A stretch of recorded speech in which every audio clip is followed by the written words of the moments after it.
اللہ الرحمن الرحیم۔ السلام علیکم۔ اس وقت پوری دنیا میں ایک ہی آواز گونج رہی ہے کہ طالبان آ رہے ہیں، طالبان آ رہے ہیں، اور کبھی یہ آواز امریکہ میں وائٹ ہاؤس سے آ رہی ہے تو کبھی یورپ کی پارلیمنٹ سے۔ عمران خان نے کہا ہے کہ اشرف غنی حکومت پوری کوشش کری ہے کہ امریکہ کو روک لے، لیکن بائیڈن ان کی کسی بات پہ کان نہیں دھر رہے۔ افغانستان میں بیٹھے جن مغربی لوگوں کی روزی روٹی لگی ہوئی تھی، وہ میڈیا سمیت تمام پلیٹ فارم سے پورا زور لگا رہے ہیں کہ وہ لوگ جنہوں نے امریکہ کا ساتھ دیا انہیں بے یار و مددگار چھوڑ دیا گیا، اور اب ان کی زندگیوں کو شدید خطرہ ہے۔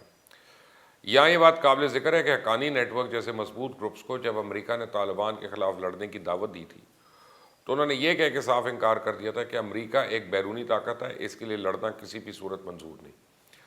اس کے بعد ان کو ایک بھاری قیمت چکانا پڑی۔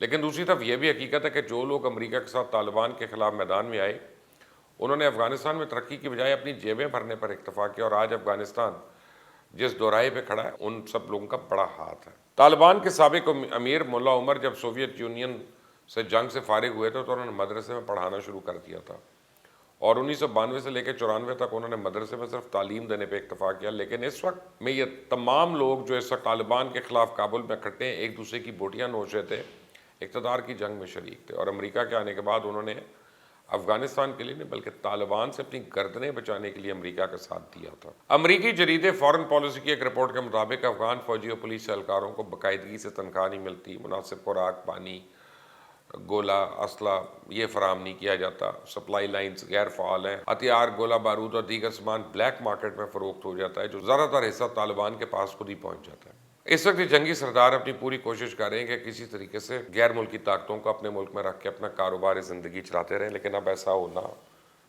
لگتا نہیں ہے۔ طالبان نے تو اعلان کیا کہ کابل پہ قبضہ مہینوں کی نہیں ہفتوں کی بات ہے، جب چاہیں گے قبضہ کر لیں گے، جبکہ اس بات کی تصدیق امریکہ کی انٹیلیجنس ایجنسیز بھی کر چکی ہیں۔ اب اس صورتحال میں افغان حکومت کے پاس دو آپشنز ہیں کہ یا تو اپنے کھوئے ہوئے صوبوں کو واپس لے یا پھر تمام فورسز کو ایسے مقام پہ اکٹھا کرے جہاں ان کا کنٹرول ہے تاکہ ان علاقوں کا تو دفاع کیا جا سکے۔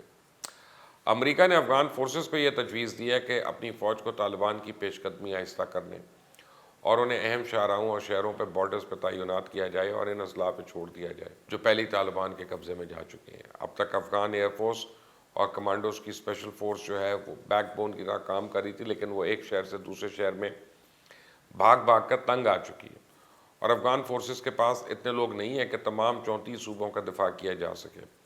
اس وقت کابل کو شمال سے ملانے والے اہم شاہراہوں پہ طالبان نے قبضہ کر لیا ہے، جبکہ افغان ملٹری فورسز کو پورے ملک میں خطرناک حد تک پھیلا دیا ہے جہاں وہ ایک طرح سے منتشر ہو کے رہ گئے، جبکہ ان کی سپلائی لائن جو ہے وہ ڈسکنیکٹ ہو چکی ہے اور افغان فورسز پے در پہ حملوں سے تھک چکی ہیں۔ اشرف غنی میں نہ مانوں کی رٹ لگائے ہوئے ہے۔ کابل حکومت نہ صرف صوبائی دارالحکومت کے گرنے سے انکاری ہے بلکہ آئے روز منسٹری آف ڈیفنس ہزاروں طالبان کو مارنے کے دعوے کر رہی ہے اور افغان فورسز کو مضبوط پیش کر رہی ہے، لیکن حقیقت یہ ہے کہ 21 جون سے اب تک اشرف غنی 2 آرمی چیف تبدیل کر چکے ہیں۔ اس وقت کابل کو جانے والے راستوں کا کیا حال ہے، اس پہ بات کرنے سے پہلے آپ کو بتا دیا کہ افغانستان میں طالبان کی پیش قدمی جاری ہے۔ افغان طالبان نے 10ویں صوبائی دارالحکومت غزنی پر بھی قبضہ کر لیا ہے۔ غزنی کے گورنر محمد داؤد لقمانی طالبان سے معاہدے کے بعد کابل کی طرف جاتے ہوئے دکھائی دی ہے۔ طالبان نے گورنر کو سرنڈر کے بعد ساتھیوں کے ہمراہ جانے کا راستہ دیا، جبکہ غزنی کے صوبائی کونسل کے سربراہ رفیق ناصری نے لقمانی پر طالبان سے ملی بھگت کا الزام لگایا اور کہا کہ گورنر کی سرگرمیاں مشکوک تھیں۔ طالبان غزنی میں داخل ہوئے تو شہر میں ہو کا عالم تھا، دکانیں بند، راستے ویران، لوگ اپنے گھروں پہ ہی رہے، جبکہ پورے کا پورا افغانستان اس وقت شدید خانہ جنگی کی زد میں ہے۔ مختلف علاقوں میں طالبان کی پیش قدمی جاری ہے اور ایک کے بعد ایک صوبائی دارالحکومت ان کے قبضے میں آ رہا ہے۔ طالبان نے غزنی میں حکومتی دفاتر، پولیس ہیڈ کوارٹر اور جیل کا کنٹرول بھی سنبھال لیا۔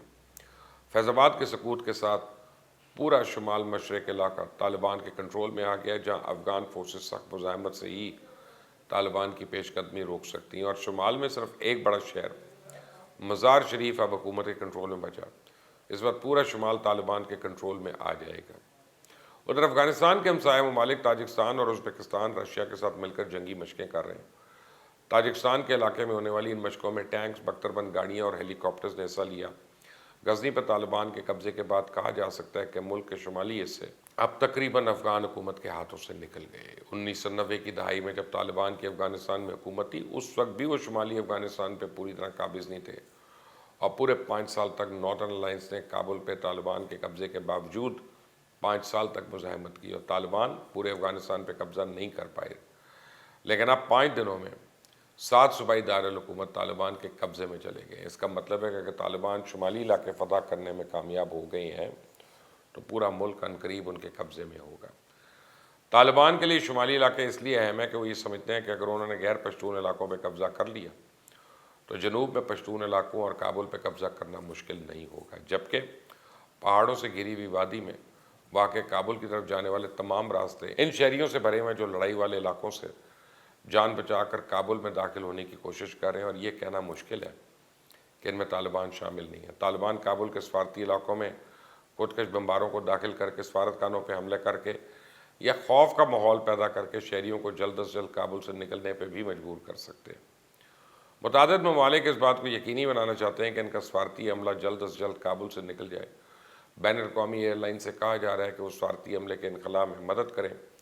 وائٹ ہاؤس کا کہنا ہے کہ امریکہ 31 اگست تک انخلاء کی ڈیڈ لائن پہ قائم ہے اور افغانستان سے امریکی عسکری ساز و سامان واپس لانے کا سوچ رہے ہیں، کیونکہ یہ سامان طالبان کے ہاتھ لگنے کا خدشہ ہے. طالبان نے اب تک 10 صوبوں پر قبضہ کر لیا. قندوز میں سینکڑوں افغان فوجیوں اور دیگر جنگجوؤں نے طالبان کے سامنے ہتھیار ڈال دیے. ہتھیار ڈالنے والوں میں فوجیوں کے علاوہ پولیس، مقامی ملیشیا کے جنگجو بھی ہیں. قندوز ایئرپورٹ پہ ہتھیار ڈالنے والے ایک فوجی نے بتایا کہ انہیں تباہ کن مورٹر گولوں کے شیلنگ کا سامنا تھا اور جوابی کارروائی ان کے لیے ممکن نہ تھی، اس لیے ہتھیار ڈالنے کے سوا کوئی چارہ نہیں تھا.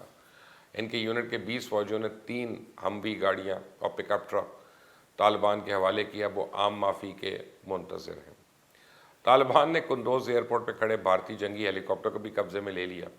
قندھار اور ہیلمند میں طالبان اور سرکاری فورسز کے مابین لڑائی جاری ہے. قندھار میں کئی مقامات پہ جھڑپیں ہوئیں. شدید لڑائی کے بعد طالبان نے قندھار جیل پہ قبضہ کر لیا اور جیل میں ہزاروں قیدیوں کو رہا کر دیا گیا اور لشکرگاہ شہر میں بھی طالبان داخل ہو گئے ہیں. بلک ہیڈ کوارٹر بازار شریف طالبان کا اگلا ممکنہ ہدف ہے، جہاں رشید دوستم اپنے اتحادیوں کے ساتھ تیاریوں میں مصروف ہیں. طالبان جنگجوؤں نے 4 طرف سے گھیراؤ کیا ہوا ہے اور عبدالرشید دوستم کا اس حوالے سے کہنا ہے کہ طالبان کبھی ماضی سے نہیں سیکھتے. پہلے بھی وہ کئی دفعہ یہاں پھنس چکے ہیں. اگر آپ کو یاد ہو 90 کی دہائی میں تقریباً 2000 طالبان کے قتل عام کا الزام رشید دوستم پر ہی لگا، جنہوں نے دوستم نے گرفتار کر کے جن کو مار دیا تھا. اور عبدالرشید دوستم کے بیٹے یار محمد دوستم شبر خان سے بچ نکلنے میں کامیاب ہو گئے. انہیں ہیلی کاپٹر کے ذریعے شبر خان سے مزار شریف لے جایا گیا اور گزشتہ ہفتے شبر، جو رشید دوستم کا آبائی شہر ہے، وہاں طالبان نے قبضہ کر لیا. افغانستان کے قائم مقام وزیر خزانہ خالد پائندہ بھی بیوی کی بیماری کا بہانہ بنا کے استعفیٰ دے کے ملک سے غائب ہو گئے، جس کا مطلب یہ ہے کہ افغانستان کی نیشنل لیڈرشپ یہ تسلیم کر چکی ہے کہ طالبان پورے ملک پہ قبضہ کرنے والے ہیں. جبکہ عمران خان کا کہنا ہے کہ میں نے طالبان کو افغان حکومت سے مذاکرات پہ قائل کرنے کی کوشش کی، لیکن طالبان وفد نے مجھے بتایا کہ جب تک اشرف غنی صدارت سے الگ نہیں ہوتے افغان حکومت سے مذاکرات نہیں کریں گے. امریکہ پاکستان پہ دباؤ ڈال رہا ہے کہ وہ طالبان پہ اپنا اثر رسوخ استعمال کر کے انہیں امن معاہدے پہ آمادہ کرے. قطر میں طالبان کے نمائندے محمد عباس نے بھی جنوری کے آخر میں کہا تھا کہ اگر اشرف غنی اقتدار چھوڑتے ہیں تو نئی حکومت کے ساتھ وہ کام کرنے کے لیے تیار ہیں. عمران خان کا یہ تبصرہ ایسے وقت میں سامنے آیا جب امریکہ، رشیا، چائنا، پاکستان کے نمائندے دوحہ میں افغانستان کے بحران کے خاتمے کے طریقوں پہ تبادلہ خیال کر رہے ہیں. بڑی اہم ڈیولپمنٹس ہو رہی ہیں. اس چینل کو سبسکرائب کر لیں، بیل آئیکن کو پریس کر لیں تاکہ مزید اپڈیٹس آپ تک خود پہنچتی رہیں گی. اللہ حافظ.